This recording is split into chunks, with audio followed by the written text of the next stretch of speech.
Hey, Read Through the Worders. It is great to be with you today. It is October the 7th on Read Through the Word, and I'm Wendy Pope. We are taking a look at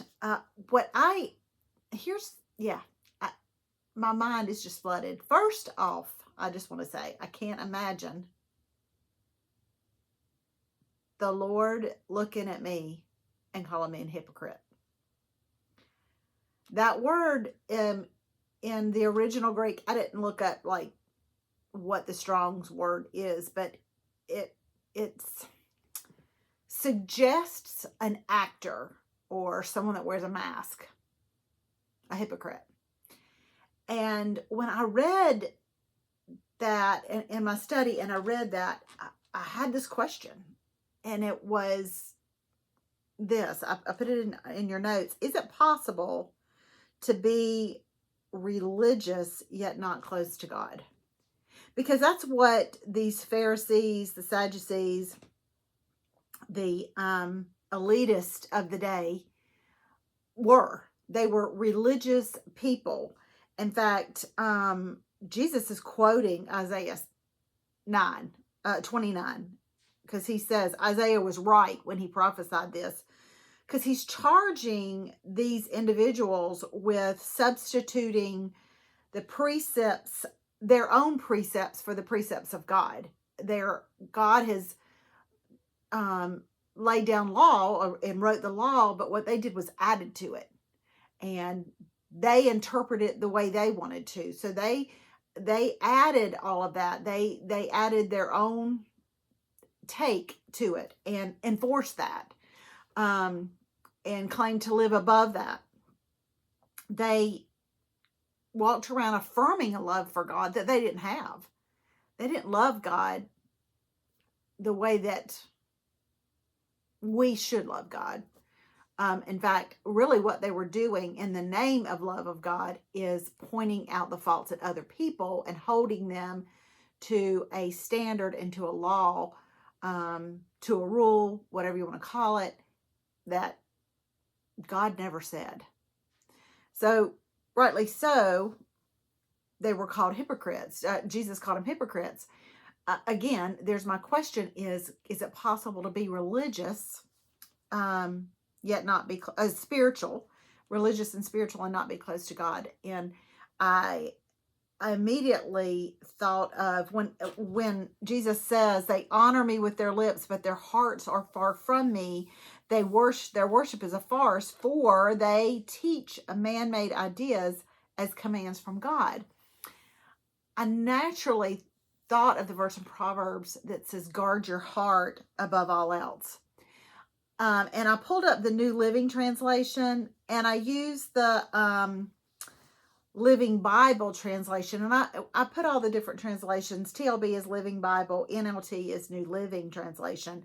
But I put the Living Bible translation, or actually it's not translation, it's paraphrase, of our key verse, because I just wanted you to see, I don't know, it just says something different in my head. It sounds different in my head. The people speak very prettily about the Lord, but have no love for him at all. Their worship is a farce, for they claim God's commands, they play God's commands the people to obey their petty rules. See, it just sounds so different. It's a flowery paraphrase, but it hits right home. Petty rules. They speak very prettily of the Lord. Anyways, look at Proverbs 4:23. That's where I was going before I got sidetracked. Guide your heart above all else, for it determines the course of your life. If we don't guard our heart and live closely to the standards that God has set in his word, we're not going to have the life that God died to give us. We're not going to live a life pleasing to him, because what's in our heart determines the course of our life. In fact, I put that verse in a couple different translations. The ESV, that is the English Standard Version, and the NASB, which is the New American Standard Bible. And I like the 1995 version of that because it is very closely translated to the original Greek and Hebrew. But I also put a link there that I want you to look at later. What does guard your heart mean? I don't want to go into all of that, but I did put that there for you. But some things that I thought about is, when God looks at me, what does he see? Okay. Does he see a person who attends church, but whose heart is far from him? Reads their Bible, but whose heart is far from him? Prays with the right words, gives generously, serves in ministry, worships enthusiastically, shares religious stories, but whose heart is far from him. I want to attend church, read my Bible, pray with the right, quote unquote, right words, give generously, serve in ministry, work enthusiastically, and share stories of the faith. But I want my heart to be close to him, so that when I do these things, they are an overflow of what my love is for him. Not claiming to have a love for God that I really don't have, but thinking that I can serve without being close to him, or I can read the Bible without being close to him. So what's determining your life right now? What's in your heart that's determining the course of your life? We have to be really careful what we put there. We have to, and I've talked about this before, we have to guard our gates. Our eye gates, our ear gates, our mind gate. Oh my goodness, our mind gate. Romans 12, 1 and 2.